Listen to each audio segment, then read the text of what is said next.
Nous, c'est Diane et Victor. On est les heureux propriétaires d'un vieux camping-car Capucine de l'année 1992. Un Autostar 491 sur porteur C25. On a tout quitté en janvier 2023 pour vivre en nomade et voyager à travers l'Europe. Aujourd'hui, on est dans le nord de la France pour bricoler notre camping-car avant de repartir à l'aventure. Rendez-vous à 9 h sur notre chaîne YouTube pour partager avec nous nos galères d'apprentis camping-caristes. Bonjour à tous et à toutes, on est dans le camping-car, il est 9h30 du matin. Aujourd'hui, au programme, l'installation de notre chauffage de type Webasto, donc chauffage au diesel de la marque Vevor dans le camping-car. Qu'est-ce que tu fais là? Je cherche l'emplacement idéal. C'est déjà une bonne chose, je pense. Je pense qu'on tient un truc. Et comment tu veux le soulever? Ah non, pas ça. Lui non, il rentrera pas dans tous les cas. Sauf si on le met là. Ça, c'est le jerrycan d'origine qui est vendu avec le chauffage, mais il n'entre pas dans les sous de notre camping-car. Il pourrait entrer là, mais en fait, c'est notre placard à nourriture, donc en fait, on n'est pas trop chaud. Non, pas du tout. On voudrait plutôt utiliser ce jerrycan. C'est bien comme ça? Ouais, je pense. Hein. Faut se lancer, sinon on n'arrivera jamais à y arriver. Hein. C'est vrai, c'est vrai. Allez, on se lance. Ah ouais? Ouais. On va d'abord présenter ce qu'il y avait à l'intérieur du carton. Tout d'abord, le chauffage Vevor qui ressemble véritablement au Webasto. On a ici le tube qui permet le transport du gasoil entre le jerrycan qui est là et qu'on va pas utiliser et le chauffage qui passe par ici. Ici, on a un filtre pour filtrer les impuretés. On a le système électrique qui est là. Là, on a la sortie, l'échappement et ça c'est le silencieux. Ici, on a l'entrée d'air avec ça qui va être bouché comme ça. Là on a les gaines pour faire entrer la chaleur à l'intérieur du camping-car et là on a un séparateur au cas où on a envie que la chaleur soit diffusée dans deux endroits différents. Ici on a la pompe à gasoil et ici on a le socle du chauffage et on a reçu aussi plusieurs colliers de serrage et d'autres vis. On a une petite télécommande Bluetooth pour activer le chauffage à distance. Donc nous ce qu'on a fait c'est qu'on a pris ces petits tasseaux qu'on a découpés hier pour pouvoir mettre le socle comme ça puis le chauffage au dessus. On veut installer le chauffage à l'arrière du camping-car mais bien sûr avant de percer quoi que ce soit faut qu'on s'assure qu'on ne perce dans rien ou que ce n'est pas dangereux. On se retrouve donc en dessous du camping-car. Donc il faudra qu'on passe entre les tuyaux de cuve et le châssis, pas percer le châssis, il faudrait qu'on se place dans cette zone ici. Donc là Victor va percer, je vais voir la mèche arriver, on espère ne rien toucher, on va voir comment ça va apparaître. Vas-y, c'est bon. Tu passes à travers? Non. C'est très bien, continue. C'est bon l'emplacement? Ouais, c'est très bien l'emplacement là. Donc comme vous avez vu, on n'est pas dans le châssis. L'alarme.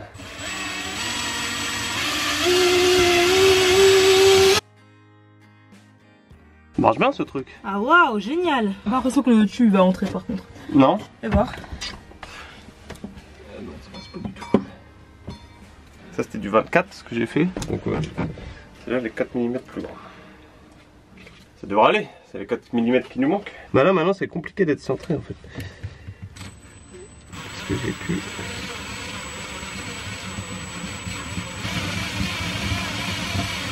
De toute façon on va se centrer par rapport à lui. Ouais. Donc, ça a l'air d'aller.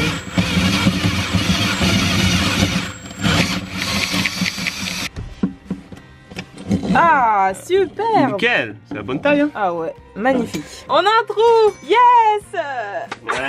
Donc en fait ça c'était plutôt le noir hein, qui va passer là, hein. C'est pas l'argenté hein. Donc là je vais faire le deuxième. Là.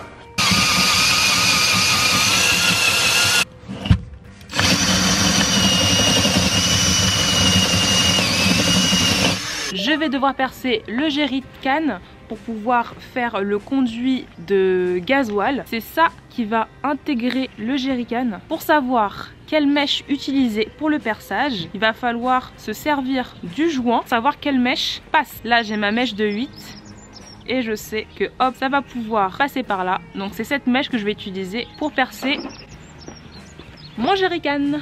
On a sélectionné un emplacement, celui-là.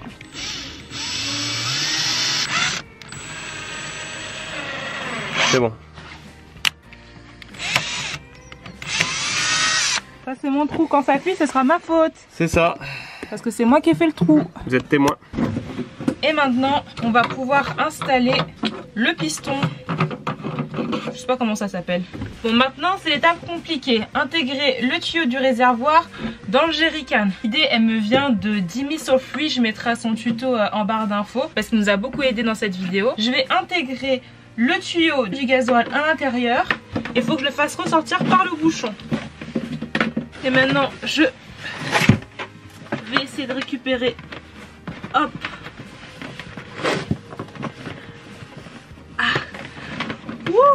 Récupérer, je l'ai récupéré. Je vais pouvoir mettre ça à l'intérieur. Donc on peut utiliser du liquide vaisselle, mais hey, qui a le temps. Voilà. Et maintenant, je vais tirer.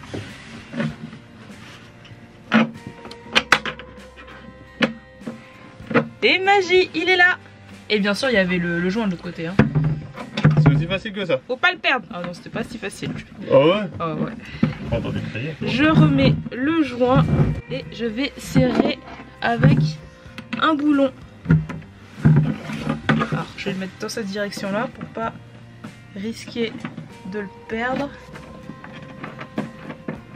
Ok, allez, on serre, on serre et on serre. Je mets un peu de liquide vaisselle ici là. Hop. Et je vais bien enfoncer mon tuyau.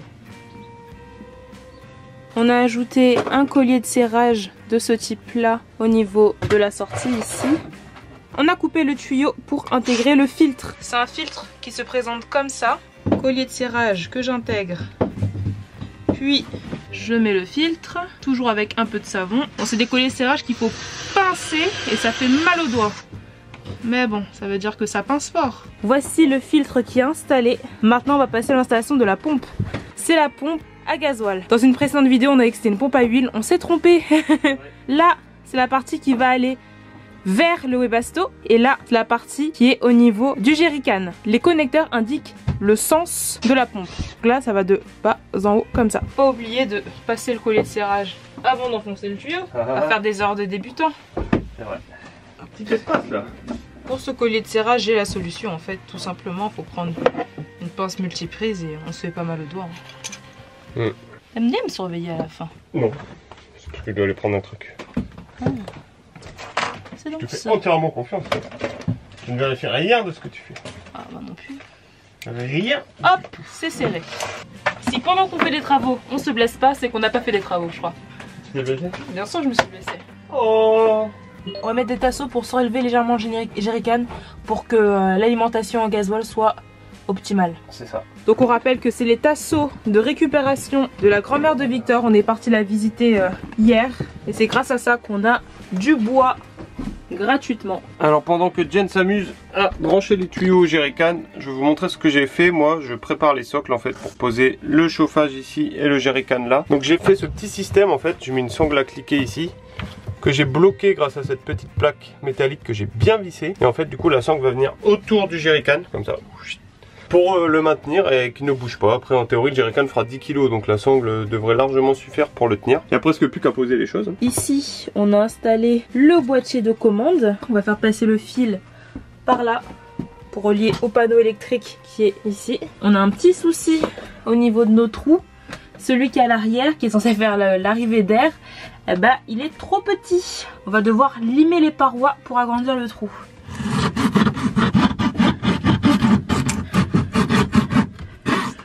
Allez, tiens. J'ai rien enlevé. Oh, il est coupé.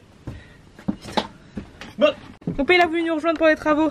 On te manquait? Le tuyau d'arrivée d'air, c'est le noir déjà, et c'est celui qui doit être le plus loin de la sortie de chaleur que vous allez avoir grâce à votre chauffage. Donc dans notre cas, le tuyau à l'arrière du camping-car, c'est le tuyau d'entrée d'air, et celui qui est plus près de la tête du camping-car, c'est celui d'évacuation d'air. Victor est en train de fixer à l'aide de sangles le jerrycan. Hop, il ne bougera plus.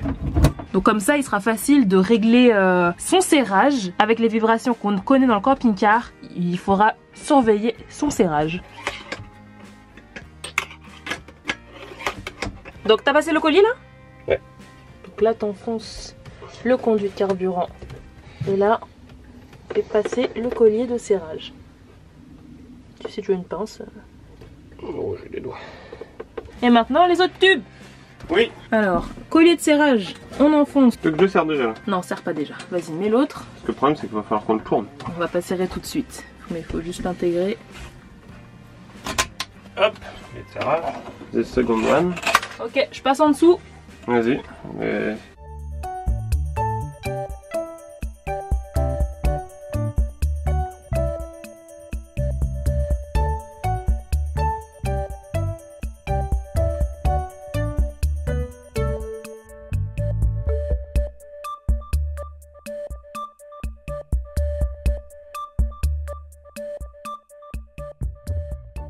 On va passer maintenant à la partie électrique. Alors, voici les câbles qui nous ont été donnés. Donc il y en a un qui fait fonctionner la pompe et il y en a un qui fait fonctionner le gaz. Et une fois que c'est connecté, on peut plus déconnecter. Ah ouais? Ouais. Hop! Ah oui, en effet. C'est connecté. C'est pour ça les gens qui disent quand leur pompe elle tombe en panne de Shinasto, ils changent tout. Et là, on connecte le chauffage. Allez, c'est connecté. Et maintenant, on va essayer de le raccorder au panneau électrique. Moi, je vais prendre la trottinette électrique pour aller chercher du gasoil. Je vais laisser Victor. Alors, je suis en train de faire un peu de propre au niveau des branchements électriques du chauffe-eau, du chauffage, que dis-je. Donc voilà, j'ai enroulé ça dans du scotch pour éviter que ça traîne trop, vu qu'il y avait vraiment beaucoup de longueur par rapport au fait que tout soit concentré là. Donc là, j'ai mon câble rouge qui est mon câble d'alimentation plus du chauffe-eau et le câble noir qui est le moins. Donc le câble noir en fait il était tout petit, il s'arrêtait là. Donc j'ai déjà mis un wago pour pouvoir le prolonger. Ensuite donc j'ai mon câble qui va passer là. Ici, ici. Donc ici on se trouve à la fin du câble d'alimentation qui était fourni avec le chauffage qui est là. Et juste avant ils ont mis un fusible. Bah nous on va le laisser en fait, même si on aura un autre sur le tableau là-bas électrique que je vais vous présenter après. Voilà, donc on arrive là. Qui est la partie dessous du frigo qu'on va refaire en fait là. Qui va servir en fait toute cette partie là, on va faire un coffret qui sera accessible par l'extérieur et qui nous permettra de voir tous les câbles qui passent par ici. Donc là j'ai mon câble rouge qui est là, vous voyez, donc il va falloir que je lui mette un wago et qu'ensuite je le relie par dessous. Donc je vais sortir par le trou qui est là, vous pouvez voir il y a un beau trou.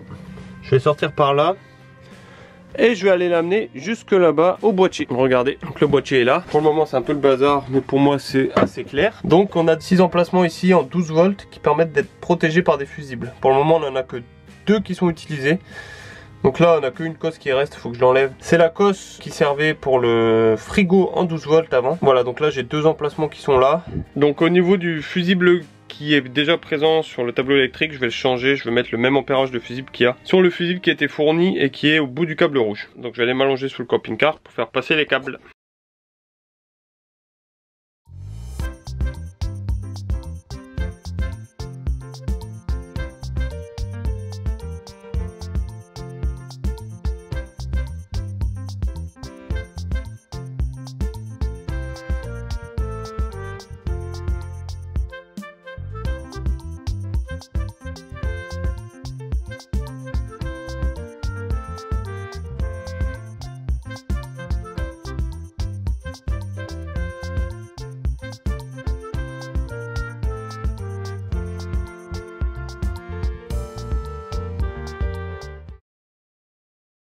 Alors je me trouve actuellement en dessous du camping-car où je suis en train de m'occuper de ces 2 tuyaux.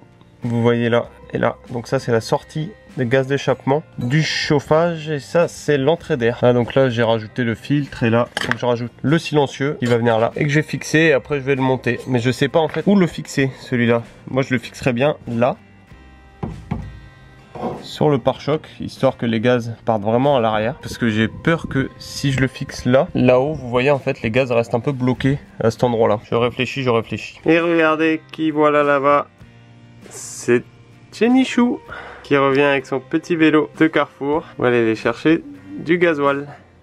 Donc j'ai rajouté un fusible ici que vous voyez le jaune, donc c'est un 20 ampères. Parce que c'est un 20 ampères qu'il y avait dans le porte-fusible qui était déjà mis de base sur le chauffage. Donc je me suis dit que j'allais mettre la même. Je viens de relier le câble moins du chauffage à un autre câble moins. Donc ce câble blanc qu'on a récupéré parce qu'en fait il est branché sur la carrosserie. Il était inutilisé. On peut pour avoir une prise moins soit donc faire comme ce câble là qui est branché à la carrosserie, soit le brancher à cet endroit du tableau. Donc il y a une barrette de prise négative. Et donc là il me reste plus que ceci à faire. Donc relier mon câble plus ici, en bas, là, à côté du fusible jaune et notre chauffage sera alimenté pendant que Jen est en train de faire le plein.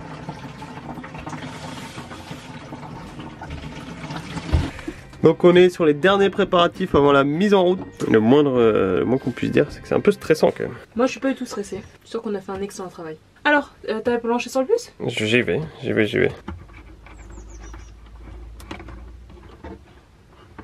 C'est branché? Ok, bon on va aller tout de suite essayer d'allumer le panneau de contrôle. Ah, il est allumé! Ça s'est allumé? Ouais. Oh! Est-ce que t'es prêt à mettre power? Allez, viens on le fait ensemble. Viens on le fait ensemble. Allez, mets ton doigt avec moi. 1. On. De la pompe? De l'autre côté. Pas encore de carburant. Ah! Ça arrive! Regarde! Ça clique. Ah ouais. Ça se met en route. C'est pour ça que les gens disaient mettre la pompe à l'extérieur. On se brouille? Ça c'est pas dérangeant. Ah ouais. Ça te dérange ça?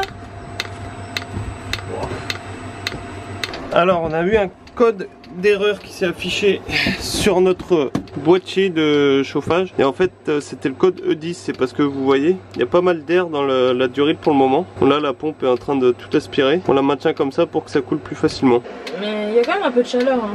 Ah ouais? Ouais. On va laisser tourner, on va voir ce qui se passe. Ça chauffe, ça chauffe. Putain, on a réussi. C'est ouf hein. Ah, on est chaud.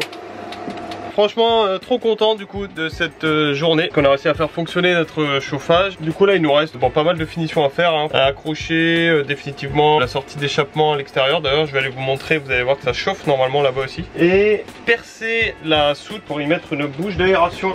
On va mettre ça. La buse on la fera sortir ici en fait. Là et donc ça soufflera et puis ça réchauffera tout le camping-car largement. Faudrait limite qu'il y ait un truc qui descende là. Ah pour tenir comme ça? Ouais. Ah ok, je vois. J'avoue. Une grande tige. Ouais. Donc là déjà c'est super chaud ce qui sort et ça sent le gasoil brûlé hein. Ça sent bien. On est super fiers de l'installation de chauffage qu'on a réalisée. Tout s'est bien passé, franchement on a rencontré quasiment aucune difficulté. Quelques petits trucs mais bon, rien d'insurmontable et surtout ça fonctionne. Donc ceux qui hésitaient à installer un chauffage dans leur véhicule, n'hésitez plus hein. Vous avez vu à quel point c'est facile à installer. Donc si vous avez peur d'avoir froid, que vous avez pas trop de place et que vous voulez pas trop vous prendre la tête pour le chauffage, franchement allez-y hein.